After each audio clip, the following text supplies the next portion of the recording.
Você me falou aí de que quando você vai... Várias pessoas não estão prontas, porque você tem que mudar, às vezes, o mindset da pessoa, você tem que mudar a alimentação, ela vai sofrer um pouco. E as pessoas, na verdade, elas não estão prontas para ouvir uma verdade aqui ainda. Elas querem que você engane elas, na maioria das vezes. Sabe uma coisa que acontece muito na minha área? Por exemplo, eu não estou criticando, eu estou falando uma realidade. Não. Muitos profissionais não aprofundam numa coisa que eu valorizo muito, que é a avaliação física. E a avaliação física, ela não tem como mentir. Eu não estou falando avaliação física com aquilo que é o tradicional, que eu até uso. É muito bom, inclusive eu uso, mas já existem coisas muito mais modernas. Quando você faz, por exemplo, uma ultrassom, igual eu uso no consultório, a ultrassom ela mostra no meio das fibras um tipo de gordura que nós chamamos de gordura ectópica. A gordura chamada ectópica, ela está num local onde ela não deveria estar em demasia. Você que disse para mim que gosta de uma carne, quando você pega, por exemplo, uma picanha, um contrafilé marmorizado, que começa a ter gordura no meio da fibra, não é uma carne mais macia, mas isso tem que acontecer com o boi, com o ser humano não. E acontece, porque a mudança no padrão alimentar do animal faz ele ficar daquela forma. E até o valor agregado dessa carne é mais cara. Mas o ser humano não. Então, quando a pessoa tem uma ingestão muito alta de carboidratos simples, associado também a gorduras ruins, essa gordura ela não fica só debaixo da pele, que nós chamamos de subcutânea. Ela também entra no meio das fibras. Então, essa pessoa, às vezes, tem um volume grande. Isso acontece muito com mulher, aquela coxa enorme. Mas na hora que você passa uma ultrassom, todas as fibras estão impregnadas. Eu não preciso falar nada. Isso é uma verdade. Sim. Você me entende? Eu dei um giro, mas eu voltei para a mesma coisa que nós estamos falando. Quando a pessoa bate o olho na ultrassom, eu posso fazer 10 vezes, vai dar o mesmo resultado. Eu mostro para ela, falo assim, olha, esse excesso de refrigerante, esse excesso de pão, tem gente que come 3, 4 pães no café da manhã, macarrão, arroz, 10 horas da noite. Então essa dieta tem o tempo todo uma carga muito alta de carboidrato. E uma coisa interessante que eu gosto de explicar é que o alimento, ele não tem só o papel de matar a sua fome. Dali pra frente ele interfere em hormônios. E um hormônio que fica muito alto para quem tem esse consumo exagerado de carboidrato chama-se insulina. E a insulina é um hormônio adipogênico. Ou seja, ele estimula a síntese de gordura. Ele é necessário? Sim, até um certo nível. Até um certo nível, o papel da insulina é jogar esses carboidratos, essa glicose, para dentro da célula muscular para formar uma coisa chamada glicogênio. Até aí tudo bem. E também ajuda a jogar alguns aminoácidos para dentro da célula. Passou daí, ele começa a jogar para o tecido adiposo e no meio das fibras.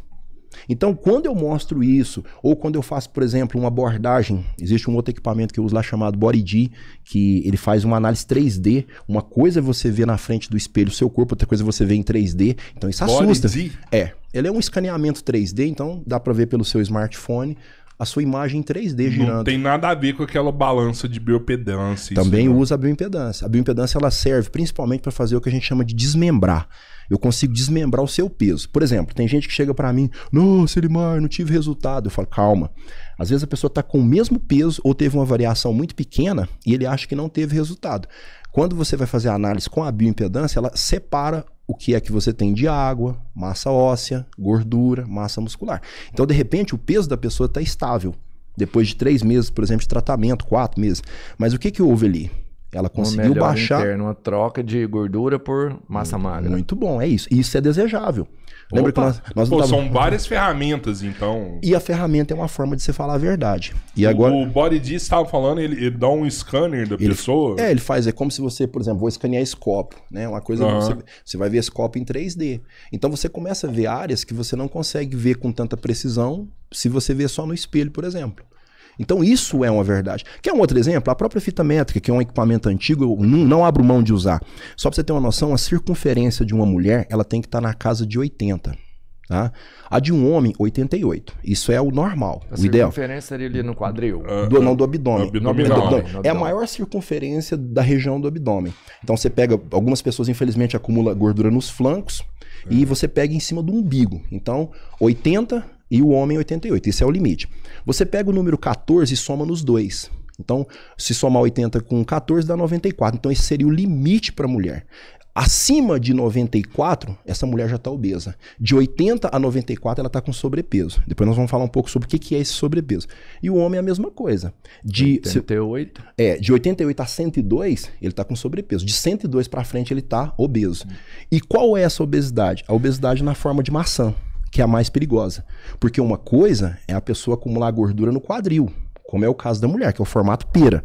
Agora, essa gordura que nós estamos vendo tanto homem como mulher acumular na região central, é principalmente uma gordura chamada gordura visceral. É a que mata. Muito bom, porque na verdade ela é como se fosse um ímã. Um ímã para quê? Coisas boas? Não, só coisas ruins. Então ela aumenta uma coisa chamada resistência insulínica, ou seja, a sua insulina não funciona bem, esse pâncreas começa a trabalhar de forma demasiada e tudo em nós tem um fim. Nós temos uma vida útil. Hoje você pega um smartphone, chega uma hora que ele vai começar a travar, vai começar a não ter a mesma velocidade, chegou a hora de você trocar. Um carro, você tem que retificar um motor e vai. Então, conforme o jeito que você usa esse pâncreas, ele entra em falência.